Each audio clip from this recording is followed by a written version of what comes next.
자, 여러분 안녕하십니까, 새싹입니다. 오늘은 카나리아 바이오의 기묘한 이야기에 대해서 이야기를 할 겁니다. 특히 오레고브맙의 가치 산정 중심으로 이야기를 할 건데, 오레고브맙에 대해서 시간별로 가치 산정을 하고 있는 주체, 그 흐름대로 오늘 내용을 볼 겁니다. 여기 보시면 오레고브맙의 임상 이상에 대한 연구는 2012년부터 2018년까지 이루어졌다라고 얘기를 하고요. 통계학적으로 우수한 결과를 기록했다라고 되어 있습니다. 당시 2012년부터 2018년까지는 아직 오레고브맙이 한국에 들어오기 전입니다. 인수하기 전인 것이죠. 이때 당시에 임상을 진행했던 회사는 온코캐스트라고 하는 캐나다 법인에서 진행을 하게 됐고요. 이때 당시에는 한국과 상관이 없었던 것이죠. 캐나다 법인에서 진행을 했기 때문에 12년부터 2018년까지는 임상 이상을 진행하게 됐는데요. 이때는 온코캐스트 캐나다 법인이 진행하겠습니다. 그래서 온코캐스트 캐나다 법인 온캐라고 하겠습니다. 검찰의 공소장에 따르게 되면 이 디아크라는 회사를 통해서 이 이모 씨가 가상화폐를 통해서 인수를 추진하면서 주가를 띄울 생각을 하고 있었나 봅니다. 공소장엔 그렇습니다. 한 지인으로부터 캐나다 소재의 난소암 치료제인 이 온코캐스트 캐나다 기업을 알게 됩니다. 오레고브맙의 양수를 새로운 펄로 삼기로 결심했다라고 공소장에 적시되어 있는데요. 여기서 펄은 뭐냐면 주가를 띄우기 위해서 사용된 소재라고 생각을 하시면 될 것 같아요. 그래서 오레고브맙으로 주가를 띄우겠다 이런 생각을 가지고 있다라고 공소장에 적시가 되어 있습니다. 물론 재판이 아직 끝나지 않았기 때문에 이건 공소장에 적힌 내용인 거지 확실하다라고 말할 수는 없는 거죠. 그래서 이들은 마치 디아크가 3,650억 원 상당의 가치 있는 바이오 자산을 양수해서 향후 임상 3상을 진행한 등 바이오 사업 등을 실제로 영위할 거라고 생각해서 허위 공시, 과장 언론 보도를 통해서 주가를 상승하게 한 뒤에 사전에 보유한 주식을 매도해 부당 이득을 취하기로 마음 먹었었다 이렇게 지적하고 있다고 공소장에 나와 있다는 겁니다. 검찰의 주장인 거예요. 그냥 지금 3,650억 원이 어디서부터 나오게 된 거냐면 이때 나오게 된 겁니다. 처음 이때 나오게 된 거예요. 이때 당시 이름이 디아크가 아니었어요. 뉴스에는 디아크가 당시 이름이었기 때문에 디아크가 나왔는데 원래는 두올산업이라는 이름이었어요. 두올산업이 최초로 이 오레고브맙을 가지고 들어오게 됩니다. 양수하게 되는 거죠. 당시에 두올산업이 이 오레고브맙을 가지고 오려면 하나 거쳐야 되는 단계가 있었어요.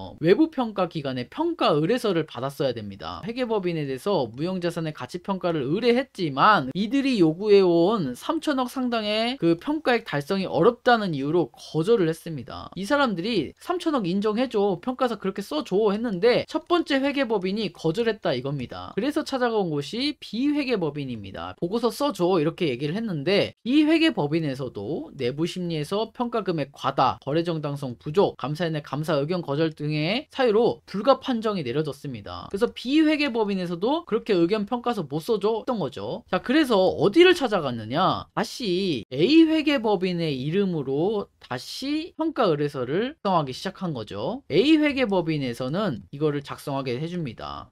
이때가 언제였냐면 2020년 4월 20날이에요. 2020년 4월 20날 회계법인 A회계법인의 평가 의뢰서와 그리고 당시 이름이었던 두올산업에서 오레고브맙을 양수, 즉 인수합니다. 얼마에? 3,650억 원에. 약 이때 3,650억 원이 최초로 튀어나온 얘기예요. 그래서 2020년 4월 20날 두올산업이 오레고브맙을 양수한 이 기업이 캐나다와 거래를 했는데 온코캐스트와 두올산업이 거래를 하게 됩니다. 근데 거래를 할 때 어떻게 거래를 했냐면 현금 일부와 나머지는 이 두올산업의 신주 발행이나 전환사채 등을 통해서 현물 출자를 섞어서 거래를 했어요. 이 현물 출자가 당시에 가능하려면 법원의 인가가 필요했어요. 법원의 인가에 신청을 언제 하게 되냐면 2020년 6월에 인가 신청을 하게 됩니다. 지금 6월까지 왔죠. 2020년 6월까지 4월 20날부터 시작해서. 그런데 이제는 8월을 볼 겁니다. 8월에 무슨 일이 생겼냐면 그 반기검사 보고서에서 의견 거절의 입장을 표명했습니다. 누가? 다산회계법인이. 우리 상장사는 반기검토도 입장을 표명하고 있습니다. 검토 형태로. 의견 거절에 대해서 문제를 삼고 있는 겁니다. 온코캐스트 무형자산 양수도 계약과 관련해서 자산평가 공시를 했지만 그거에 대해서 문제 제기를 했다는 거예요. 7월에. 했는데 다산회계법인이 7월 24일 날 말쯤에 무형자산에 대해서 방대한 양을 질의를 했고 30일 날 다 답변했다. 근데 또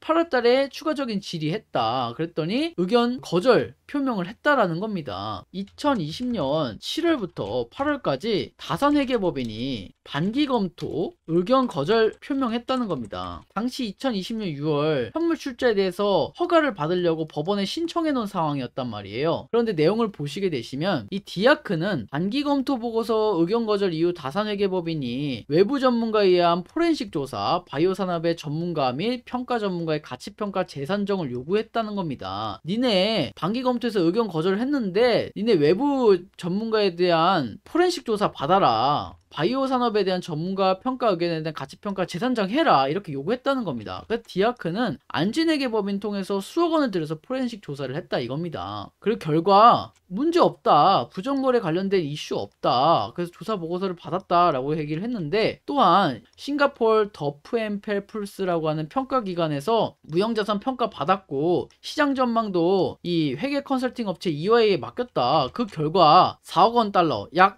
양수독 대금 3,650억 원 상회함을 확인했다. 그리고 3.1회계법인과 한미회계법인 회계자문 계약 체결했고 법무법인 김앤장, 광장, 율촌 등 유명한 법물법인 자문 다 받아서 무형자산 관련 회계 처리의 적합성을 검증했다 이렇게 얘기를 했는데 뭐가 문제냐 이렇게 얘기를 했던 겁니다. 2020년 6월 이 현물 출자에 대해서 법원에 대한 신청을 해놨단 말이에요. 근데 당시 법원의 현물 출자 기각 결정 이유는 다산회계법인이 반기검토 보고서상 무형자산에 대한 평가 의견 거절을 표명해서 그 가치를 믿을 수 없다고 7월에 했는데 그 허가 신청을 해놓은 게 언제 기각이 됐냐면 2021년 2월 9일날 기각을 했습니다.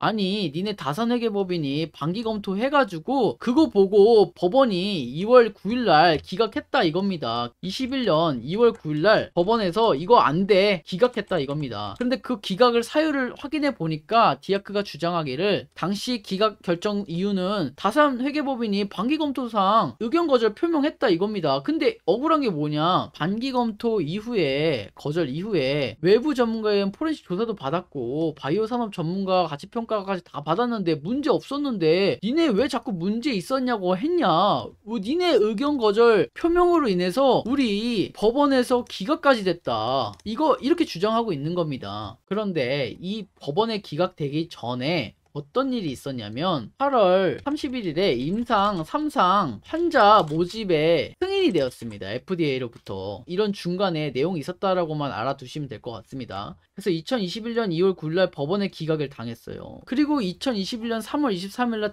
다산회계법인이 뭘 했냐면 의견 거절을 감사 보고서에 제출을 하게 됩니다. 근데 의견 거절이 사유가 뭐냐면 회사의 현물 출자 신청이 법원에서 인가되지 않았다. 이게 기각돼가지고 우리는 의견 거절 낸 거다. 언제? 2021년 3월 23일 날이요. 그래서 의견 거절을 완전히 이제 제시하죠. 감사보고서에 그냥 싫습니다. 근데 디아크에서는 이제 이런 거죠. 아니 니네가 의견 거절 표명해가지고 반기보고서 표명해서 법원이 기각됐다. 근데 그 법원을 기각된 걸 보고 다시 가서 의견 거절을 하는 게 말이 되냐. 반기보고서 의견 거절 당시에 우리가 외부의 전문가들 다 평가 의뢰 맡겨보고 국내 회계법인 컨설팅도 받고 법률자문까지 다 받았고 EY 시장조사까지 다 해서 문제 없다라고 나오는데 왜 니네 우리한테 의견 거절 표명 내냐. 이거 뭐냐. 니네 때문에 지금 우리 뭐가 되냐. 완전 이상해진 거다. 이렇게 얘기한 겁니다.